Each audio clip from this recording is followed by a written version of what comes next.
Hello everyone and welcome to this week's reviews. Wallace & Gromit creator Nick Park is back with his latest directing effort as he takes us back to prehistoric times and the first football game. What stop-motion shenanigans will ensue? This is Early Man. As expected of an Aardman production, Early Man is silly and charming fun all around, and because it's primarily about a football match and about fans' devotion to the sport, this ends up being the studio's most British film to date, which is really saying a lot. The depiction of football in these caveman times lends itself to many inspired gags, with Nick Park and his team coming up with humorous ways to poke fun at the cliches of the sport, the stadium crowd, and the athletes who kick a ball around the field.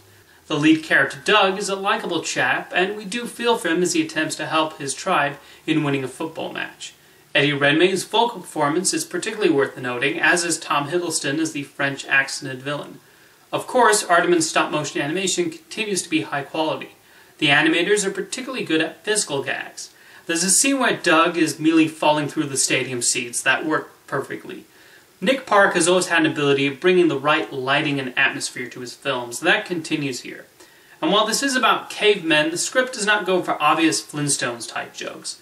There's certainly your fair share of rock puns, but the writers are able to restrain themselves.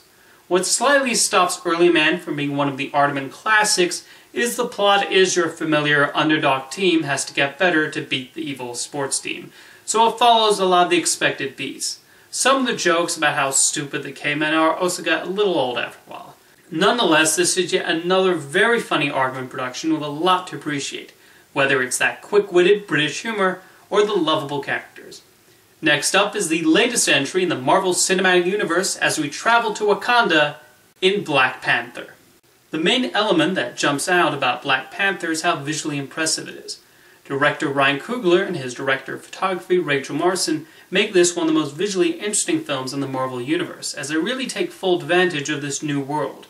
Coogler seems really intent on celebrating African culture in this film, and he does an excellent job of introducing us to Wakanda. The script uses exposition really well, as we learn about this wondrous nation, but the plot never stops in its tracks when it does so. We really get a sense of the history, the hierarchy, and the technological advances of Wakanda.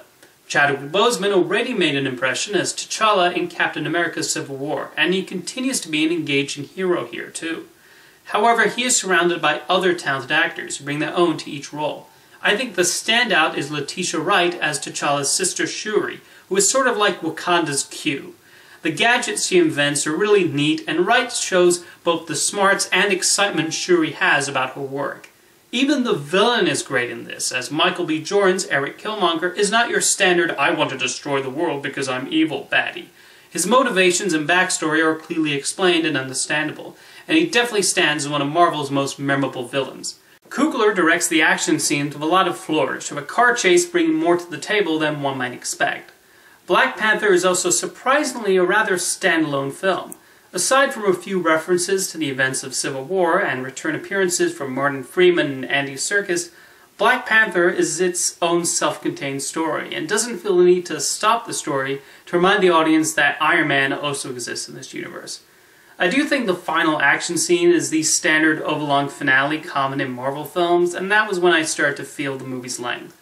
However, Ryan Coogler has crafted a solid super movie with an engaging three-dimensional hero, a great villain, and genuine stakes, and I look forward to more sequels with Black Panther, Shuri, Nakia, and the rest of the Wakandans. Thanks for watching this week's reviews, and I'll see you next time.